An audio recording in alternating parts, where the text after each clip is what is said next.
I'm so glad you found my channel, Sweet Uniquities, where everything we do here is sweet and custom for an event, making it a true uniquity. Today we're going to be doing something unique for your sweets, a custom Halloween treat stand. Okay, so to make this project just like I did from the Dollar Tree, you are going to need a skull on a stand. You're going to need a bag of baby skull. You're going to need some Halloween gauze. You're going to need a large plastic platter. You're going to need some black shredded paper. You're going to need some black acrylic paint and something to apply it with. And I'm using a a foam brush today. You are going to need a piece of foam board. And the last thing that I purchased from the Dollar Tree for this project was a vase. And you want to pick out something with a decent sized base diameter so that it adds stability to the platter. If you pick out something like a one of those cute little rosebud vases, even though they're sweet and tiny, they're just too small in the diameter to hold the weight of your treats and it'll flop over. So choose something with a decent sized diameter on the bottom.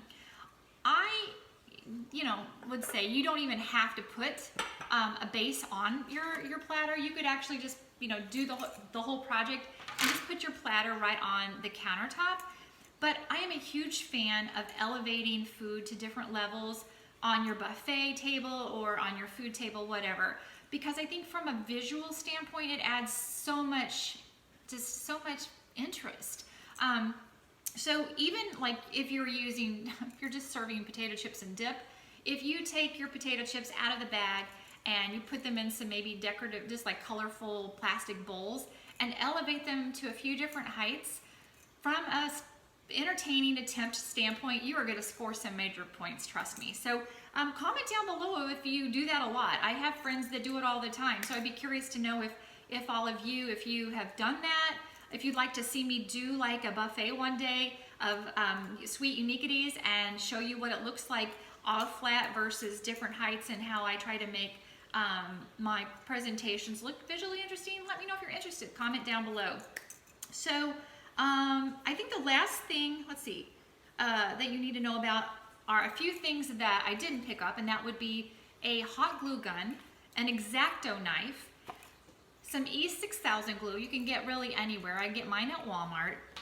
And then I do believe the last item you're going to need for this project are some rocks. And you could use really anything with some weight to them, but we're going to put them inside of our vase to add that sturdiness that we need so that things don't tip over.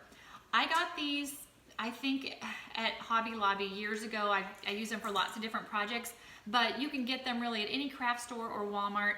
And if you're in a pinch, check your neighbor's landscaping because mine has some amazing stuff over there. You should see her heirloom pumpkins.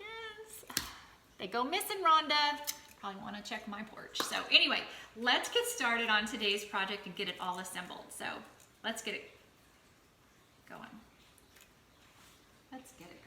Okay, so the first thing I wanted to do, I wanted to make the diameter of my platter larger. So with the foam board, I taped my platter in a few places on the board, and I thought 2 inches around the diameter would be perfect. So I used a ruler and I made some marks around it, and that's going to be my guide so that I can use my X-Acto knife to cut a larger platter. Okay, so I have connected my dots and I've made my circle. It's not exactly perfect, but I don't have any real blaring obvious, flat spots. So that's kind of what I want. So I'm going to take this now outside and I'm going to cut it and we'll be back. So my circle is cut out, and so now I'm going to paint it. You truly only have to paint one side, but I'm going to paint both just so you don't see it depending on where it's sitting. You also need to paint the side. The reason we need to paint the board is because the gauze that I chose is black and I don't want the white showing through the gauze. Some craft stores and holiday stores, like the Halloween stores, will have white gauze, and sometimes it's like white with blood on it, and that would really elevate like the creep level. So if that's the kind of party you're having, then you can leave it white most likely, and then just get the white gauze. But if you're gonna use the darker gauze, the gray or the black, I think it's a really good idea to paint it so that it all kind of blends in. So I'm gonna paint it and then I'll be right back. Okay, so I just wanted to ask you while I'm painting this circle, what was your favorite costume that you've ever had? Was it when you were a kid? Was it an adult costume? I always think that's interesting. My dad made the best costume ever. I think I was in the 5th grade, and that's when Pac-Man was super popular. And he made it out of this ginormous cardboard box, and so I had 2 sides and then another side down the front, and it was all attached. So it was like this box that went over my head, and we painted it yellow and it had eyes on the side. And then on my legs, I wore stirrup pants, which for you young kiddos are basically the 80s version of leggings. And they weren't tight, but they kind of went down, and underneath your foot, there was like a piece of elastic that held the bottom of your pants into your colored scrunchy socks, because that's what we did in the 80s. So I loved that look. I really wish it'd come back, because I could really rock some stretch pants and some colored scrunchy socks. But anyway, that was my favorite costume. And I went to the Walmart. We had I'm from a small town, and we had this little tiny Walmart. I don't think that they have remodeled it since I left there. But they had a contest, and I won like $50, which was awesome, you know, gift card to Walmart, which I think then I proceeded to buy 50 bottles of, or 50 cans of Aquanet hairspray. So I wish scrunchy socks and big hair would come back, because those 80 bangs, oh my gosh, that's the best time of my life. So anyway, tell me about your favorite costume that you had growing up or as an adult, whichever. And I would love to get to know you guys. So please consider subscribing. Subscribe underneath, ring the bell, share if you have somebody that likes to do crafts and you think might enjoy this project. And I would love to have you come back at Sweet Uniquities. So I'm gonna finish painting this and then I'll be right back. Thanks. Okay, so while the circle is drying, I went ahead and I put rock in the bottom. I just put just a small amount. I didn't really want to see them, and you can't see them. If I show you close, you can see them. But I just put some of the rock in there, and then I put some shred, and then I started shoving the little skulls in there. And it's not going to be like where it's the centerpiece. He is going to be the visual centerpiece. So the top of the platter is what we really need to concentrate on making look nice. But this is just an extension of the skull platter. So you can see I've got some upside down here. I mean, it does look kind of creepy, doesn't it? So that is, I think that, you know, it turned out nice. And now as soon as the circle dries, we are going to finish up this platter. So stay tuned. So guess who decided not to paint the bottom of her foam board? I was just trying to hurry this project up, and honestly, I don't think you'll see it anyway. But what I'm gonna do is I've turned my board upside down, so it's painted black on the other side. And then I have my, my platter, and I'm gonna glue my platter to the board. The reason that I want the platter underneath the board is to give it, again, more stability. So I am going to just glue the edge, put some hot glue on the edge of the, you have to kind of work fast with hot glue because it dries kind of fast. It's kind of like white chocolate, or the candy melties. It melts, or it dries quickly.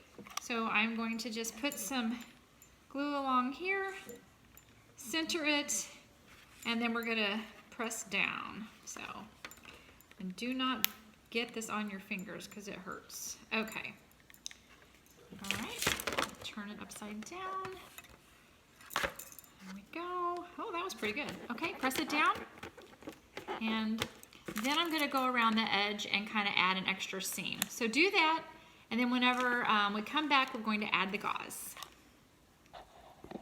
Okay, so now my my platter, which it has paint on it, it's fine, is attached to the foam board. So this is my new platter that's nice and big, so it'll hold lots of treats. What I'm going to do now is turn it upside down, and I am going to glue it to my my base. And I didn't mention earlier, if you're going to put items in there, like the little skulls are, you're gonna wanna pack a lot of this shredded paper in there so that they don't move around, so that whenever you're transporting it or whatever, they stay put the way that you want them. So that would be my recommendation for that. I have found that I'm not sure I needed to put them in here. I probably could have got away with just the shreds, but I will show you that in just a minute. So I'm going to use the E6000, and it's a potent glue, and I'm going to put it on the lid of this, the lip of this. You don't want to use hot glue for this part because it's just not strong enough. And you want to be careful. I would never, once this is dry, I still wouldn't carry it by the lid, by the platter part. I would always carry it by the base. Just so the base doesn't fall off and, then you have a whole scary mess in your, at your party. So I'm going to go ahead and glue him on, and then we're going to put the gauze on the top of the platter.